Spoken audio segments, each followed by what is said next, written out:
Hi, my name is Mark. So again, welcome to another episode of Guitarists Week.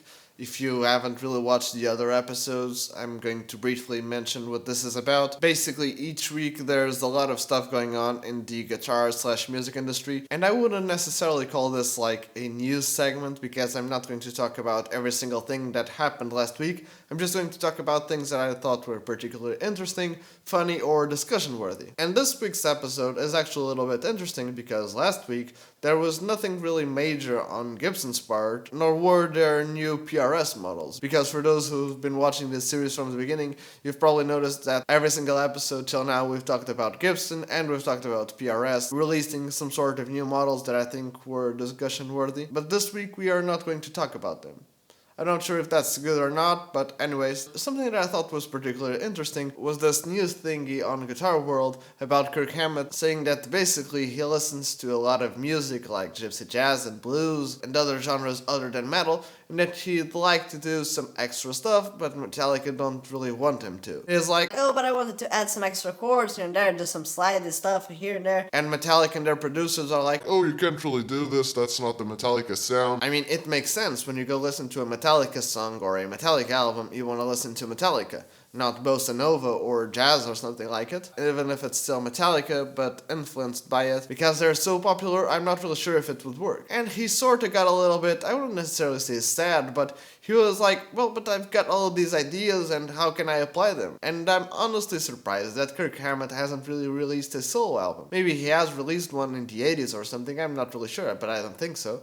But if he has all of that material that he wants to work on and share with people, why isn't he releasing like a solo album? I mean, sure, 99.99999% is going to be wah solos. I wouldn't necessarily say I'm craving for it, but if Kirk Hammett released a solo album, I would definitely be into listening to it and see what he can come up with.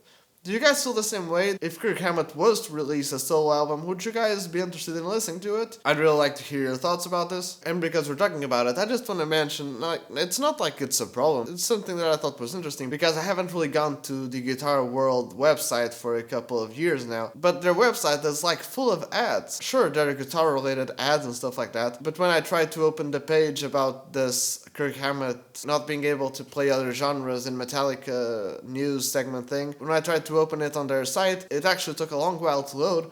Not necessarily because of the news segment, but because of the ads. There were so many ads. Maybe a couple of years ago when I last went to their website, there were that many ads and I'm just not remembering it correctly. But even if they were, it's like the craziest amount of ads. It's not like it's necessarily a problem, it's not like there are pop-ups or anything like it, but still, sure, they gotta make money somehow and stuff like that, and nobody really buys magazines anymore, but still. And before we get to the other stuff, I just want to say, please subscribe to my channel. You're probably aware that YouTube acts a little bit weird. Even if you subscribe to the channel, those channel's videos may really not show up in your subscription box. And even if you ring the little notification bell thingy below, you still really may not be notified of that channel's content. So if you want to stay tuned to my videos, not only do I suggest subscribing and turning on all the notifications, but also follow me on social media. Not only do I post some exclusive stuff there, like improvised solos and jamming over backing tracks, and generally wherever I'm up to at the moment, but I always post it about my videos. Links for digital suspects will be below, but in general at Mark Guitar. And since you're down there, please consider leaving a like and share this video on social media. I'd highly appreciate it. But getting back to the news sort of a thing, we actually got a lot of interesting composing stuff this week. One, now we have a masterclass by Danny Elfman on the MasterClass site. To be honest, I was expecting that there would be some other music related thing on MasterClass, because other than Hans Zimmer's one, I think you only have like Santana's one and probably like the singing one from, who is it, Christina Aguilera or Lady Gaga, something like it. And sure, if you're into singing, maybe the Christina Aguilera one can be helpful, but if you're a guitar player, the Santana and the Tom Morello one. I mean, it's just my opinion, but if you're learning guitar, probably the masterclass from Tom Morello and the masterclass from Santana aren't really the ones you should start with, because even though they'll share exercises and beginner stuff, that's probably not what you should start with, at least I think so. But again, I won't really talk much about it because that's not what we're going to talk about today. We're going to talk about Danny Elfman now having a masterclass, because Danny Elfman is such a beast. A while back when Hans Zimmer's masterclass came out, I was like, I should definitely get that. But then I didn't really have the time to do it then, and I honestly have less time now to do it. And the same thing with Danny Elfman's one. I'd really like to take it, and even though it's something that I probably won't do right now, it's definitely something I'm considering doing later on, because Danny Elfman is definitely one of my main influences. And the first ad I saw to it, honestly, I was just checking some Instagram stories and stuff like that, and then this Instagram story ad came on advertising Danny Elfman's MasterClass. That was like a little girl jumping all over the place, like, oh my god, oh my god, oh my god, oh my god. I'd honestly like to know if any of you guys are going to get this masterclass, and if any of you guys have done either the Hans Zimmer or for some reason the Santana or the Tom Morello ones. Leave your thoughts about them on the comment section below. I really like to know about it. And as I mentioned before, there are some other composing things. One was that Jacob Collier released a new song. Well, it's not necessarily a new song, it's more like a cover, but still. And of course, Jacob is a beast, and it's not like I expected less from him with this song. But I definitely gotta give a shout out to my girl MARO. For those who don't know, she's Portuguese as well, and of course I'm going to support Portuguese artists. Just like I said, Jacob Collier is a beast, but MARO is definitely up to the task. I remember a couple of months ago when Jacob announced that she was going to play for his band, and I was like, wait, she's Portuguese? And then I checked out some of her work, and I was like, okay, that's cool, sure, I'd really like to see what she can do with Jacob. And honestly, even though this version of Lua isn't really them at their full potential, both Jacob, MARO, and the whole orchestra, and the rest of the band of course, were really great. And I'm not just saying this because MARO can get into my DMs anytime she wants to. And we have another thing about composing, which is David Bruce released this video of 5 composers and 1 theme.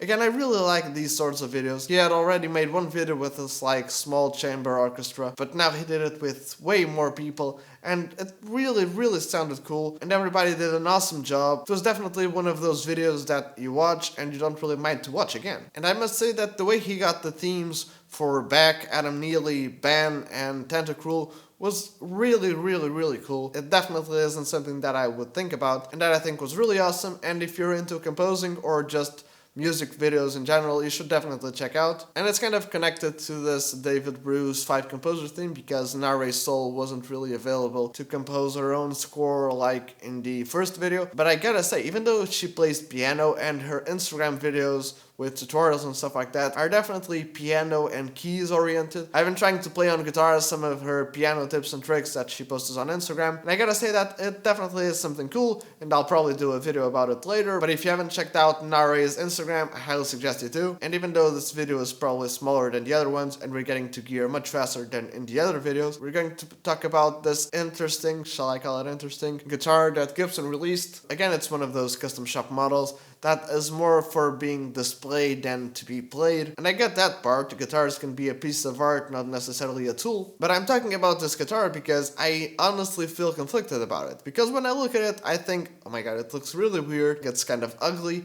and the spider in the neck joint is kind of cool, but still the whole guitar is kind of ugly. But then on the other hand, I think about it and think, okay, this is probably something that took a long time, and it's supposed to be an art piece and not a guitar. So as an art piece, it sort of works. As an art piece that's supposed to be a guitar, it sort of works. As a guitar, it really doesn't. But hey, I gotta give props to the guy because he actually took the time to make something special, I guess. And even though it might not necessarily be last week's news, it can be considered this week's news, but whatever. This guitar was on the Trogley's Guitar Show. Well, not the guitar itself, but Trogley got a hold of the guy who built this guitar and did this like mini interview where they talked about the guitar and how it was made and stuff like that. Which again, I think it's really interesting, and it definitely shows that the guy had a lot of passion doing this. And I think it was either on the first episode or second episode, we've talked about Balaguer guitars, which is a smaller brand. They've got a lot of popularity when Fluff was endorsing them, and now that Fluff isn't endorsing them anymore, even though they've still got fans from the Fluff era, they're still not like this huge brand. And even though they make some interesting guitars, on the episode where I talked about some of the new guitars they had laying around, I came across this guitar that I thought was really ugly, and I thought, okay, maybe it was just a prototype or something like it, because I didn't really go check. But here's it again, and now it has like the super quilty top, or super burly top, something like it. And I don't know about you guys, but at least to me, even this fancy ass version looks weird. Such a nice finish, such nice woods, and then that shape. There are guys in the comment that say that they really like the shape and they really like the guitar overall and stuff like that. Am I getting crazy, or do you guys agree? And we have another Balaguer guitar that I want to talk about, because when I first looked at it, I thought, well, that looks cool.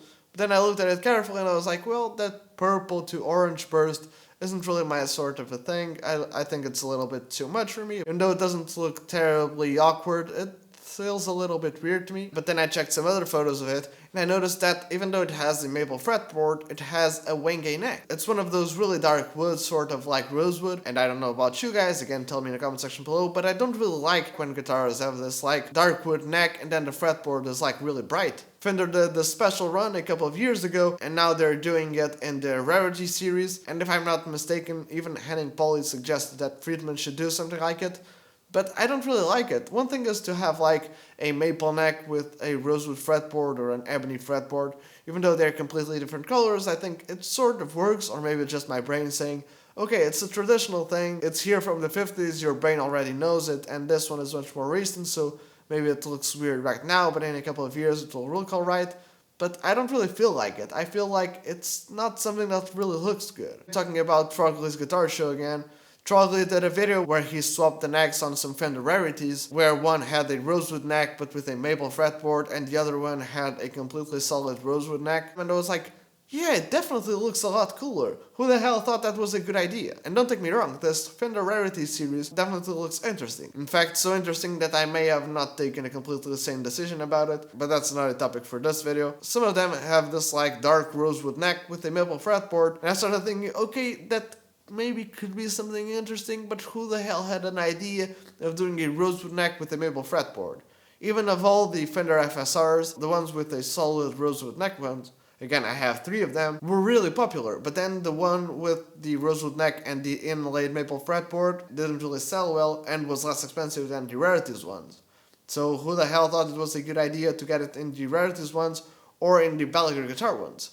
I mean, sure, in the case of Balaguer, maybe they wanted to experiment a little bit. But in the case of Fender, who the hell thought that was a good idea? And because we're talking about Fender, last week Fender released this teaser for what I think is a new style of guitar, or maybe a new collection of guitars. The video is just called Never Play Fender the Same Way Again. And the main thing I was able to notice was the neck joint was a little bit more carved instead of the regular blocky one, which honestly I'm not really sure why Fender still does it. I mean, sure, one thing is on the vintage reissue models and stuff like that, but on the regular model ones, why do you still do the block? But again, that's a topic that can be used another time. My guess, and Steve from Boston's guess, and Phil McKnight's guess, and probably Tone King's guess, is that they're making like this modern Strat-ish made for the modern player who doesn't really want vintage annoyances. Don't get me wrong, I get how that can be a selling point, but don't they have Charvel for that? For those who don't know, Fender owns Charvel, and Charvel basically take the Fender design and modern it up a little bit, using like some fancier trams and compound radiuses and stuff like that. And even though I can understand why Fender would like to have their own line of modern guitars, because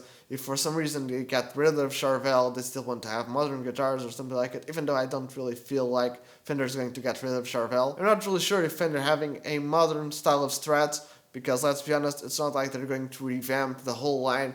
They're probably going to add some extra model here and there or something like it. But still, what do you think about this sort of stuff? It's only a teaser, and I think the main announcement only comes out, actually I think it's the day after this video comes out, so you can be on the lookout for that. But yeah, if it turns out to be some modern Fender designs, do you actually think that's something they should be focusing on? Is that something that you were looking for? But yeah, I guess that's it. Again, I think this video is going to turn out a little bit smaller than the other episodes, but again, hey, not every week has a lot of stuff to talk about, right? But as always, I'd really like to know what you guys think about these sorts of the things that we talked about in this episode, and if there was something I missed that happened during the last week, or something that I didn't really talk about, leave it in the comment section below and I'll address it next episode, or I'll respond to you in the comments. But yeah, I just want to say thank you so very much for watching. If you guys can check out some of my back catalog, I also have some other videos, again, the other episodes of Guitarist Week. I also do guitar lessons, not only sharing tips and tricks, but also I have this series called Bass Tricks for Guitar, because for those who don't really know, I actually started out on bass and gigged around for a couple of years before I eventually moved on to guitar. So when I came to guitar playing, I guess I brought some things from my bass playing that maybe some of you who didn't really start out on bass don't think about or don't think about consciously. So yeah, I think it's pretty self-explanatory. If you didn't really start out on bass, go check out that series. That's probably something you can learn from it.